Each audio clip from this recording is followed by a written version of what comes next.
Bonjour mesdames et messieurs. 10 ans de prison ferme requis par le procureur de la République et 1 an de prison après délibération, 5 ans de privation de ses droits civiques, c'était le verdict lors du procès du prophète Kakou Philippe le 3 juin 2016. Aujourd'hui en liberté, nous l'avons invité pour en savoir davantage sur les raisons de son arrestation et surtout comment compte-t-il continuer son ministère pendant 5 ans d'interdiction de prêcher l'évangile. Bonjour prophète Kakou. Bonjour madame. Avant d'entrer dans le sujet du jour, même pour un illettré, tout ce que vous dites semble logique. Mais pourquoi les gens ne vous comprennent pas?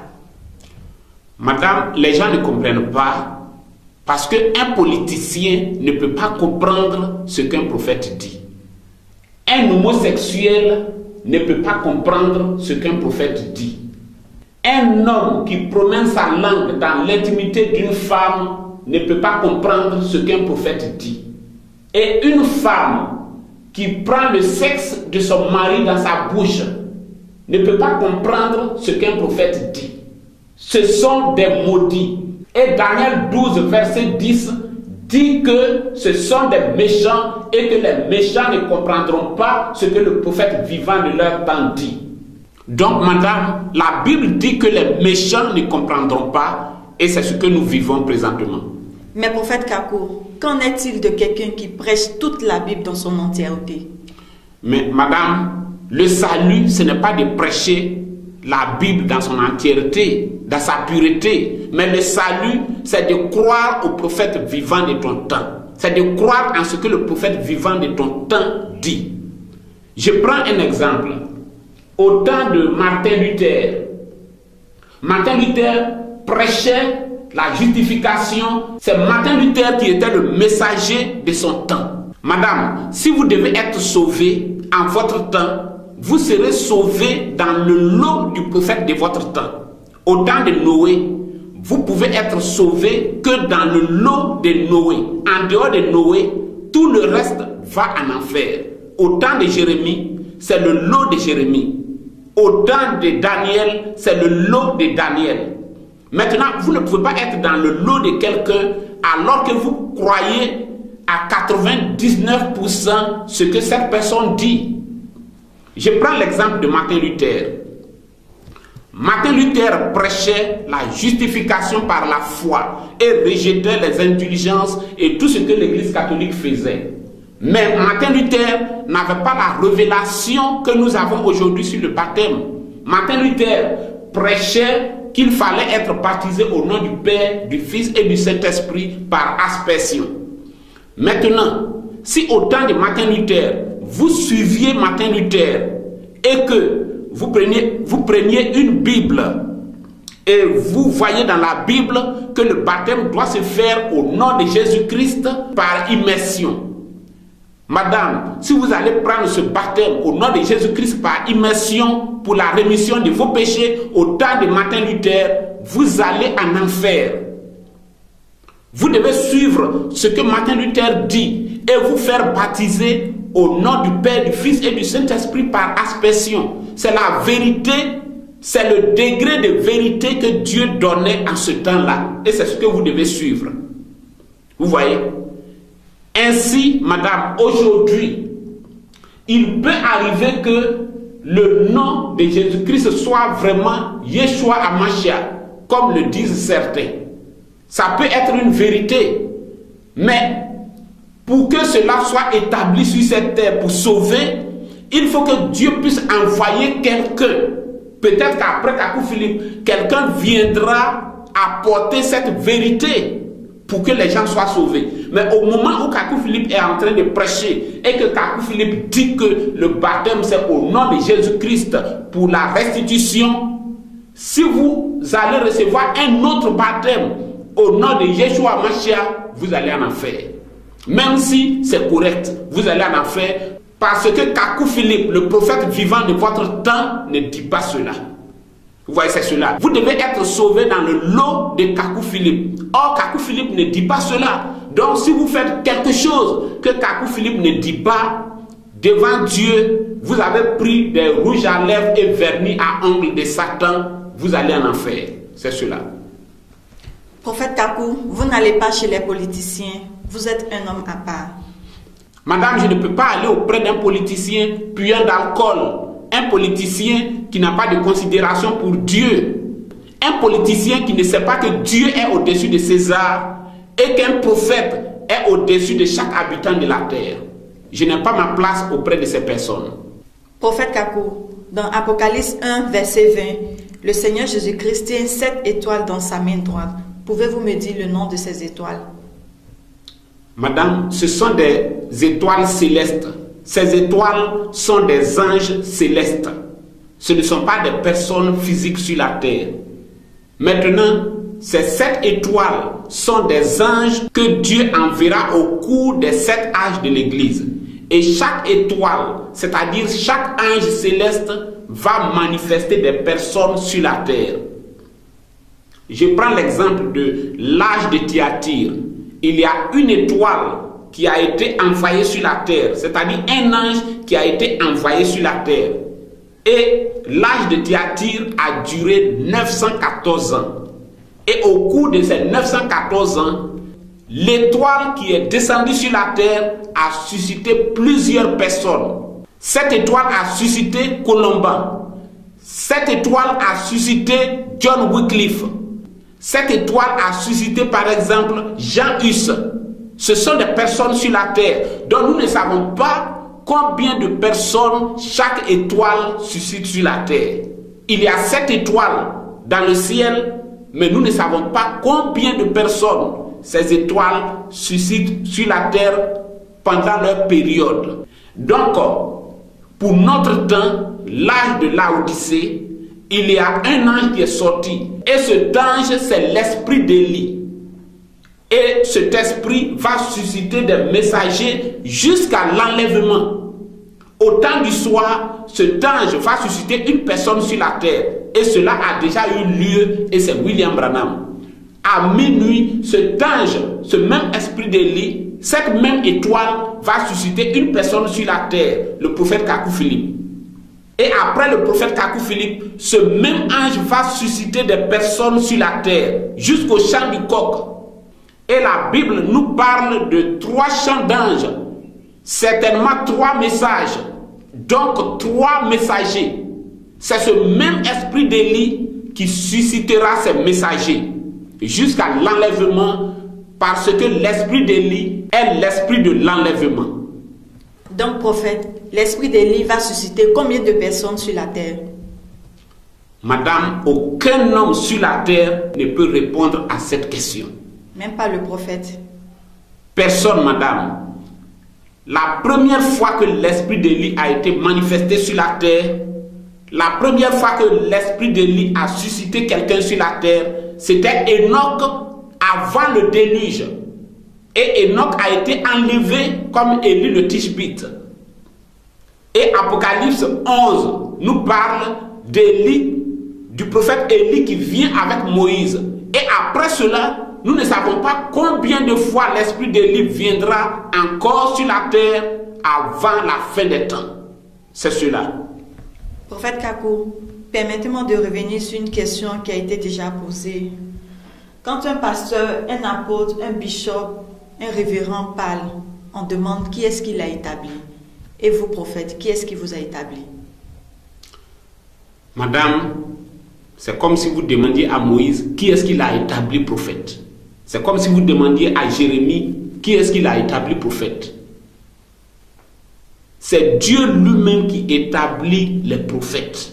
C'est pourquoi on parle d'appel et commission. L'appel et commission, c'est le mandat, c'est la consécration du prophète. Et chaque prophète messager a un appel et une commission. Chaque prophète messager est annoncé d'avance. C'est cela son appel, c'est cela sa consécration. Et c'est le prophète messager maintenant qui établit la sacrificature en son temps, comme Moïse a établi la sacrificature en son temps dans Lévitique 8. Le Seigneur Jésus-Christ a établi la sacrificature en son temps. Il a choisi Pierre, Jacques, ainsi de suite. Il a choisi des apôtres et des disciples. C'est la sacrificature que Dieu reconnaît. Et aujourd'hui, la sacrificature correspond au ministère d'Éphésiens 4:11, c'est-à-dire apôtre, prophète d'église, évangéliste et docteur. C'est cela. Cela, c'est-à-dire un apôtre, un prophète d'église, un évangéliste, un docteur, que ce soit un bishop, un révérend ou qui que ce soit, c'est un prophète messager qui doit l'établir. Mais le prophète messager lui-même reçoit son mandat directement de Dieu et c'est pourquoi on parle d'appel et commission. Un prophète doit avoir un appel et une commission. C'est cela, madame. D'accord, prophète. Nous en venons au sujet du jour. Prophète Kakou, vous avez été accusé de 3 choses. 1. Défiance à l'autorité de l'État. 2. Vous êtes accusé d'incitation à la haine religieuse. Et en 3e lieu, vous êtes accusé de radicalisme religieux. Pourquoi toutes ces accusations contre vous? Madame, je pense que en tant qu'un prophète authentique de Dieu, ce sont des choses qui doivent être. Mais permettez que j'aille un peu en arrière.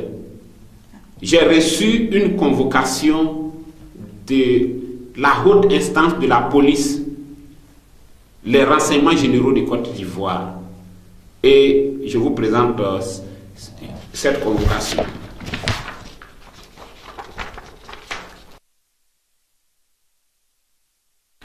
Vous voyez, cette convocation, je l'ai reçue en tant que prophète de Dieu.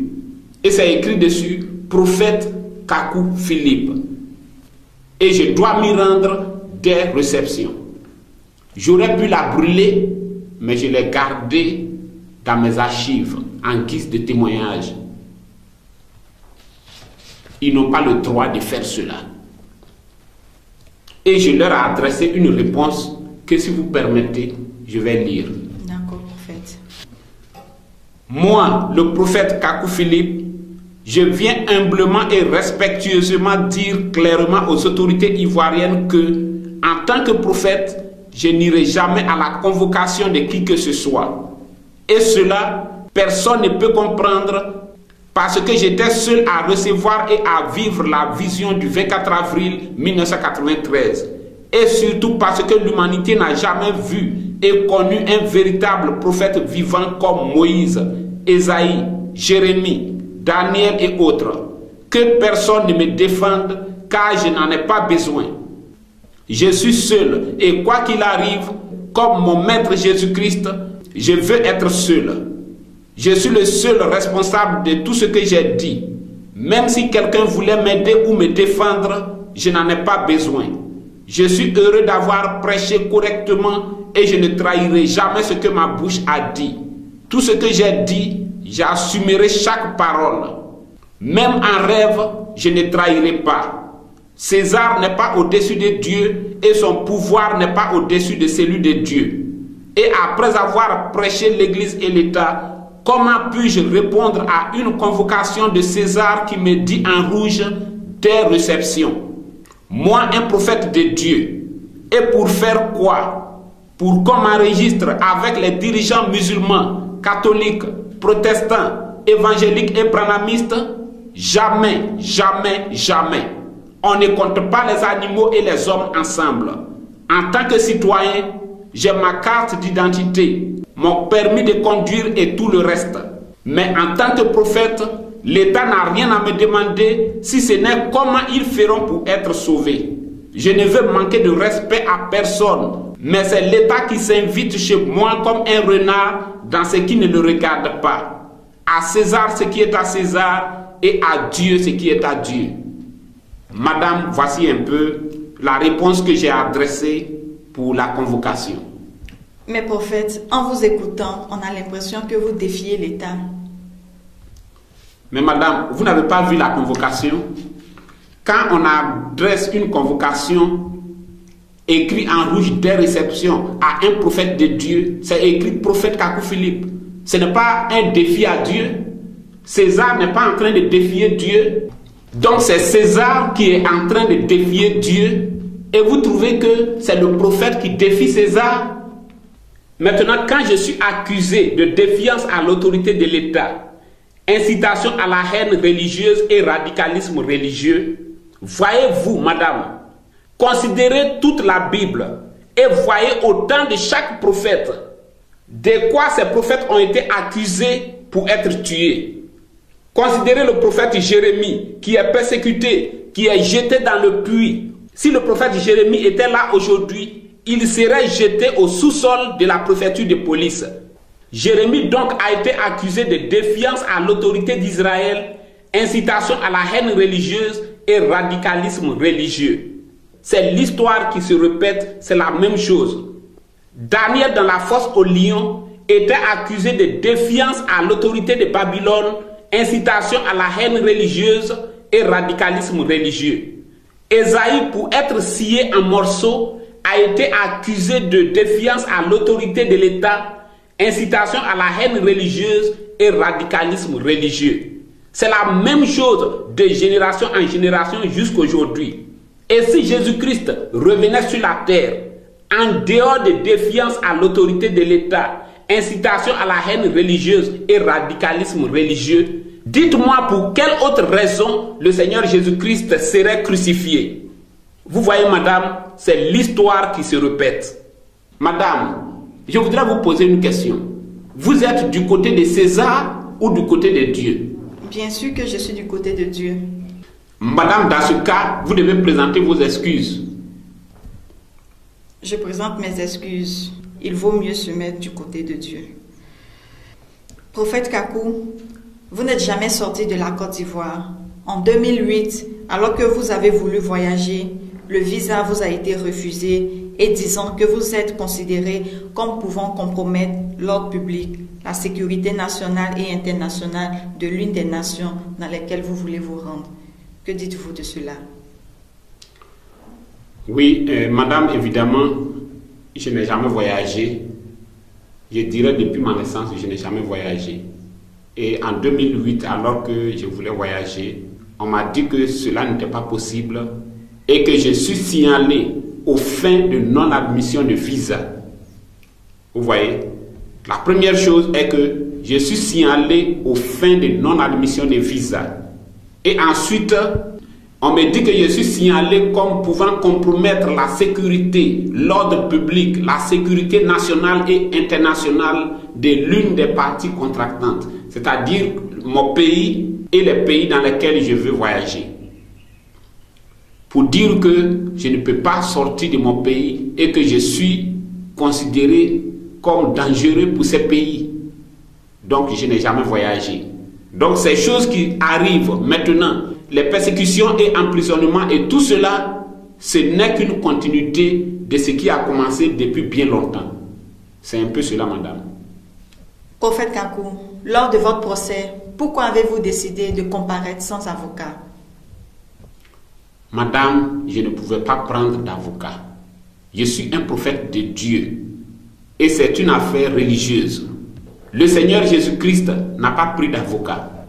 Les apôtres et disciples persécutés n'ont pas pris d'avocat. Aucun prophète ne peut prendre d'avocat.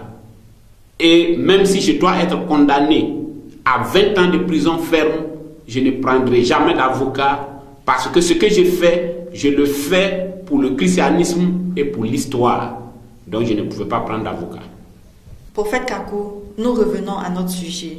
Pouvez-vous nous raconter ce qui s'est passé depuis votre arrestation le 13 mai 2016? Madame, d'abord, comme vous l'avez dit, j'ai été arrêté le vendredi 13 mai 2016 par 5 agents de renseignements généraux de Côte d'Ivoire, la police nationale, la haute instance de la police. Ils sont venus à la maison chez moi à Katagi pour me chercher, pour me prendre. Et de là, nous sommes allés dans les locaux des renseignements généraux. Et là-bas, j'ai passé 5 jours et 5 nuits assis sur une chaise. Je vais dire tout ce qui s'est passé pour l'histoire. Madame, nous sommes arrivés, ils ont d'abord voulu prendre mes empreintes.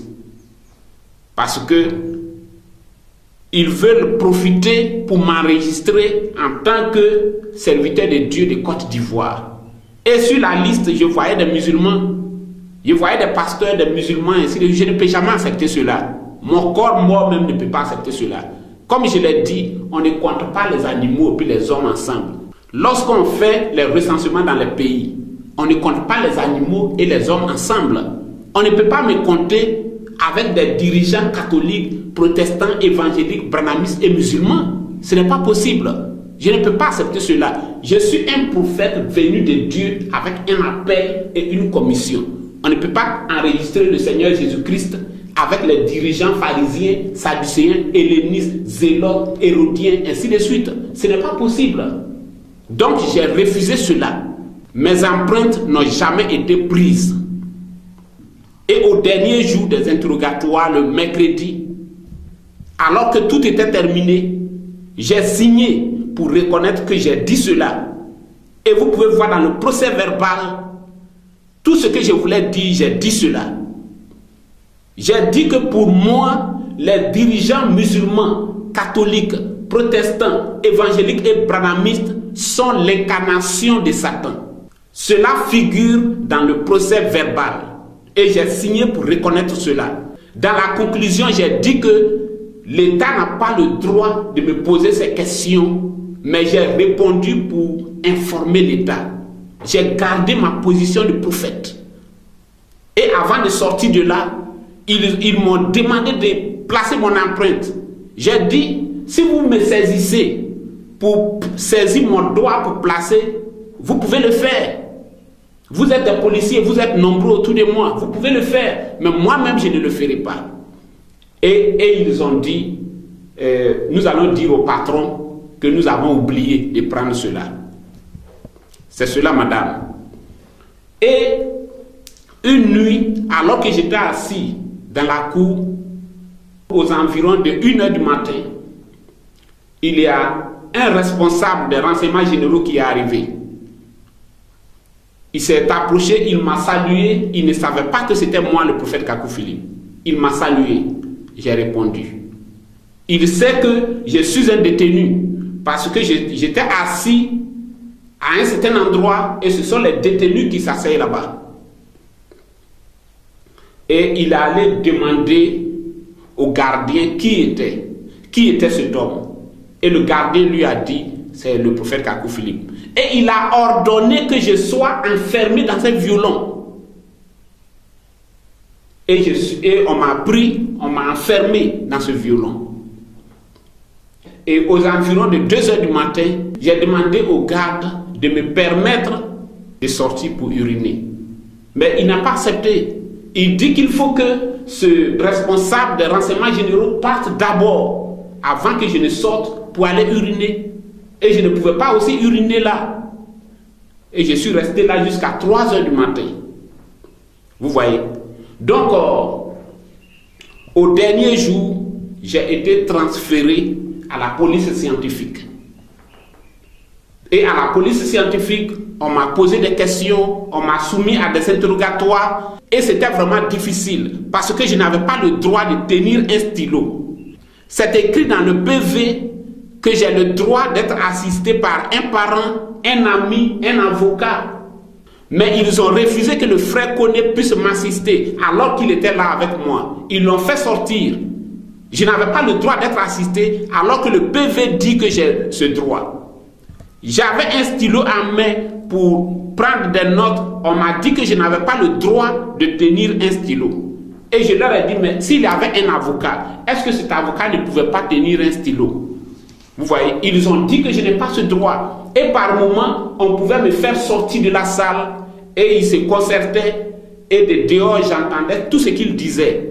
Ils parlaient de Boko Haram spirituel, ils parlaient de djihadistes spirituels, ainsi de suite. Ils me qualifiaient de tout ce qui est mauvais. Et en dernier lieu, je suis entré. Et ils m'ont présenté un papier que je devais signer. Et j'ai signé ce papier. Et de là, ils ont dit qu'ils allaient m'emmener au 1er arrondissement. Ou alors au 8e arrondissement.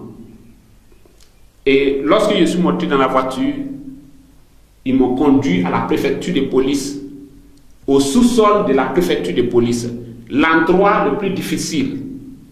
Et ce jour-là, il y avait une rafle à Abidjan.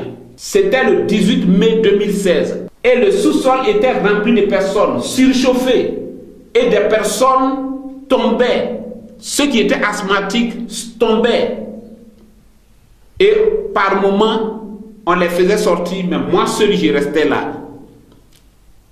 Madame, c'était les 2 jours les plus durs de ma vie.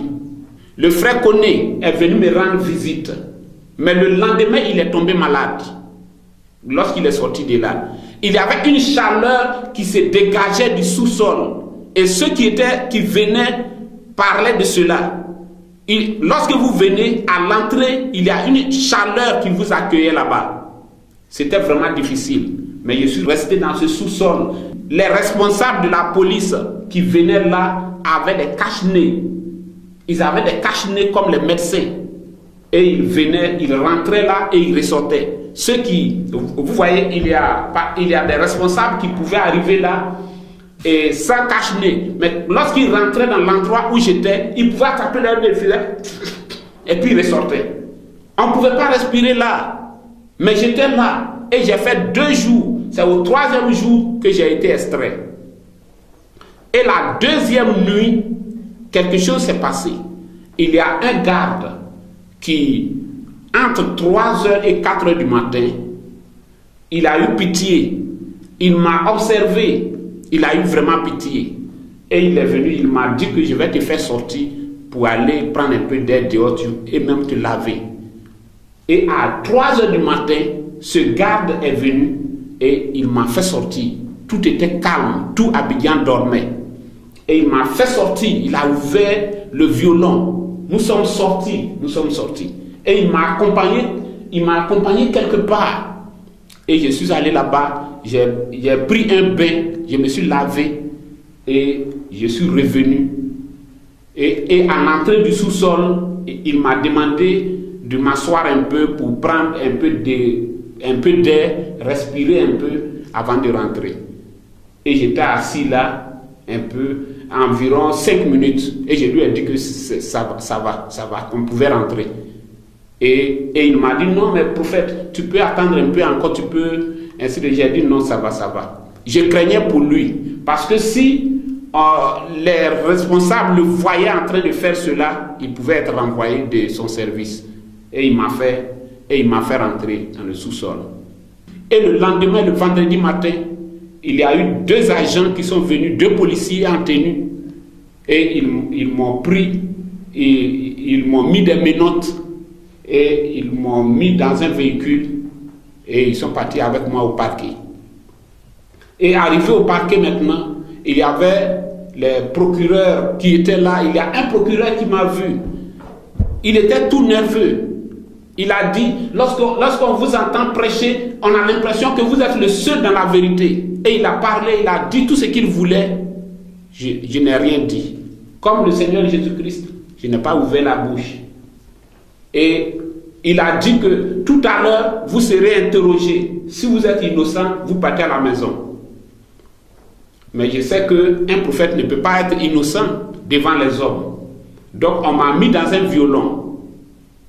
Et dans le violon, il y avait des prisonniers. Le violon était surchauffé encore.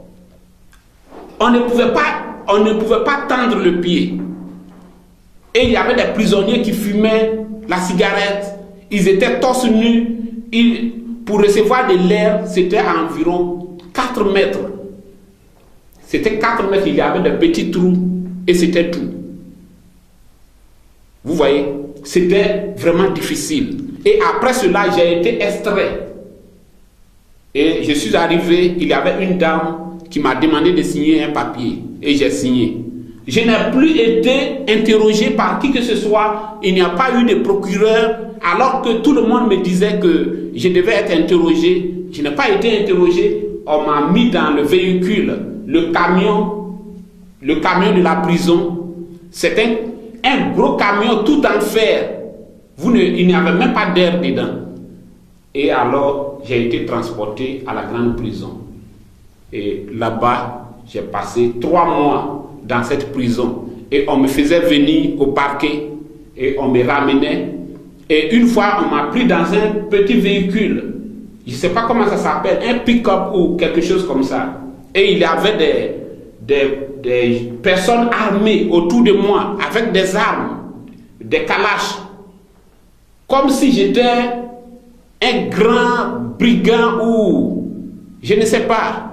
Et j'ai été transporté encore là-bas. Et dans la prison, vous étiez dans un violon où il y a plusieurs personnes. Et on vous fermait la nuit, on mettait un cadenas derrière. Et même dans la journée, vous pouvez rester là jusqu'à ce qu'un garde vienne vous ouvrir. Et lorsqu'on vous ouvrait, vous étiez au milieu des brigands. Vous voyez, c'était vraiment difficile. Vous étiez là, tout autour de vous, c'était la même chose. Vous êtes là, vous n'allez nulle part. Et c'était vraiment difficile. Et c'est dans cette atmosphère, on me menotait là même où on ne menote pas les criminels. Vous voyez, pour me prendre d'un violon, pour aller m'auditionner, on va me menoter, pour me prendre là, et on agissait envers moi. Il y avait un, je crois que ça doit être le chef des gardes de la prison. Il agissait sévèrement envers moi. Je ne savais pas pourquoi il agissait ainsi. Il agissait sévèrement. Et vous voyez, le jour de la délibération, c'est lui qui mettait les menottes et qui enlevait cela. Et j'ai vécu toutes ces choses. Je crois que c'est pour la gloire de Dieu. Je suis envoyé comme un prophète. Et les prophètes ont vécu cela. Et j'ai vécu aussi cela. Et 2 jours avant le procès, j'avais été malade. Et le jour du procès, j'ai été extrait du violon de la prison et j'ai été conduit à la justice. Et arrivé à la justice, j'ai été encore enfermé dans un violon depuis le matin jusque dans l'après-midi. Et à l'heure du procès, dans la salle, il y avait d'un côté les journalistes, mes fidèles et tous ceux qui me connaissaient. Et de l'autre côté, il y avait les évangéliques, des pasteurs de plusieurs églises. Et Jézabel.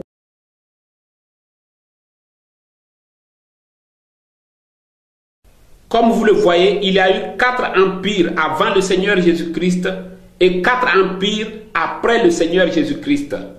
Premièrement, nous avons l'empire babylonien là-bas, de l'an 606 à l'an 538. Et de ce côté-ci, nous avons l'empire du Ghana depuis le 3e siècle après le Seigneur Jésus-Christ. Deuxièmement, là-bas, nous avons l'empire Mède-Perse de l'an 538 à l'an 330. Et de ce côté-ci, nous avons l'empire Soso. Troisièmement, de l'autre côté, nous avons l'empire mondial grec de l'an 330 à l'an 30 avant Jésus-Christ. Et de ce côté-ci, nous avons l'empire Mandingue. Et quatrièmement, de l'autre côté, nous avons l'empire romain. Et de ce côté-ci, l'empire Songhai. L'empire romain est devenu le christianisme et l'empire Songhai est devenu l'islam. Et remarquez que de l'autre côté, il y a eu Ethbal, l'empereur de Sidon, qui a propagé l'adoration de Baal jusqu'en Israël. Et de ce côté-ci, nous avons vu Samori Touré, un empereur mandingue qui a propagé l'islam jusqu'en Côte d'Ivoire. Et de l'autre côté, Jézabel, la fille de Ethbal, une princesse sidonienne, est venue se marier en Israël et a persécuté le prophète Élie. Et de ce côté-ci, nous avons vu la même Jézabel, une descendante de Samori Touré, venue se marier en Côte d'Ivoire, qui a persécuté le prophète Kakou Philippe. Et regardez leurs noms. Tous les 2 noms commencent par la même lettre. Jézabel, Jeanne. Vous voyez? Et de l'autre côté, elle est reine et prophétesse. Apocalypse chapitre 2 dit, la femme Jézabel qui se dit prophétesse. Et de ce côté-ci aussi, cette princesse mandingue se dit prophétesse. Vous voyez? Et tout cela était de l'autre côté. Ils avaient un avocat qui me chargeait de questions. Et il y avait le procureur qui se déchaînait aussi. Et en face, il y avait le juge. C'est la première fois que je voyais un procès. Je ne suis pas un criminel. De toute ma vie, je n'ai jamais participé à un procès. Je n'ai jamais assisté à un procès. Je n'ai jamais vu un procès. C'était la première fois. Et j'ai demandé au juge comment est-ce que je devais l'appeler. Je ne savais pas qu'on disait Monsieur le Président. Vous voyez? Mais qu'est-ce qui se passait au cours de ce procès? Quelles étaient les questions? Le procureur me demandait si le Saint-Esprit qui est sur les femmes est différent du Saint-Esprit qui est sur les hommes. Et le procureur me demandait si Dieu était misogyne pour ne pas utiliser aussi les femmes comme les hommes. Et le procureur me demandait si j'étais le seul vrai prophète sur la terre. Et lorsque j'ai dit que monsieur le procureur, je suis le seul vrai prophète sur la terre et que c'est ce que j'ai dit, que les dirigeants de ces églises doivent prendre pour prêcher dans leurs églises, il a demandé au greffier d'écrire cela. Il a dit au juge, monsieur le président, avez-vous entendu cela? Il dit qu'il est le seul prophète sur la terre. Et alors il a demandé au greffier d'écrire cela dans le plumitif du tribunal. Et cela fut fait devant tout le monde. Vous voyez? Et à la fin du procès, le procureur a requis 10 ans de prison ferme contre moi, avec une forte amende et 5 ans d'interdiction de mes droits civiques. Donc pendant 5 ans, je n'ai pas le droit de prêcher l'évangile, même si j'ai une révélation. Je n'ai aucun droit. Et le juge a mis le verdict en délibération. Et le lundi 6 juin 2016, j'ai été condamné à 1 an ferme de prison et à une amende et 5 années de privation de mes droits civiques. Et alors j'ai été ramené dans la prison.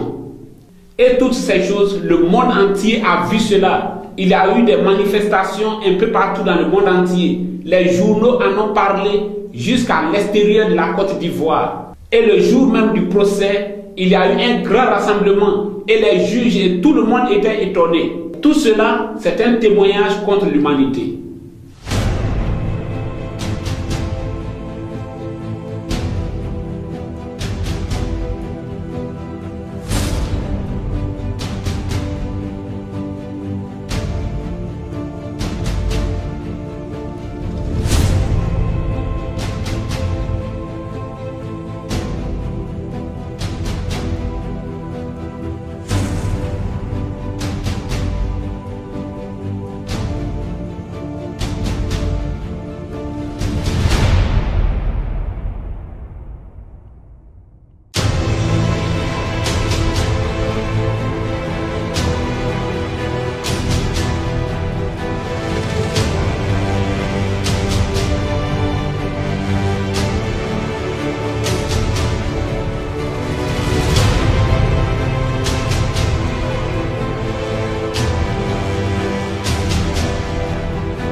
Libérer le prophète Kakou Philippe. De libérer le prophète Kakou Philippe.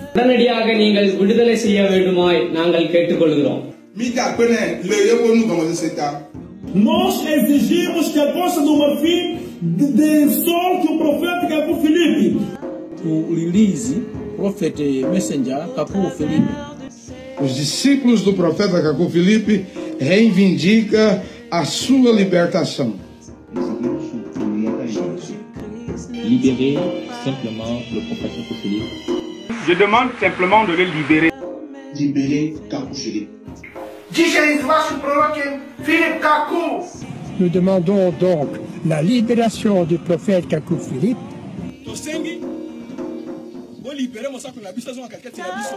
Nous voulons la libération du prophète Kakou Philippe. C'est notre cri de cœur.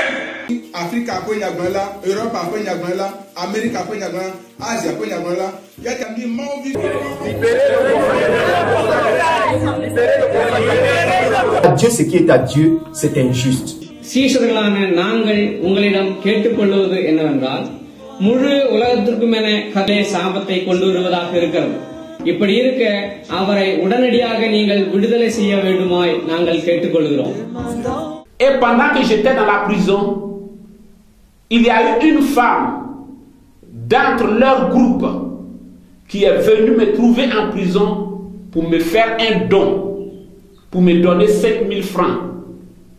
Elle dit avoir assisté au procès avec eux, mais elle veut être pure de tout ce qui est en train de se passer. Elle est évangélique, mais elle n'est pas d'accord. Elle est venue me faire un don. J'ai oublié son nom, j'ai perdu son numéro de téléphone. Dans la prison, c'était difficile de garder toutes ces choses.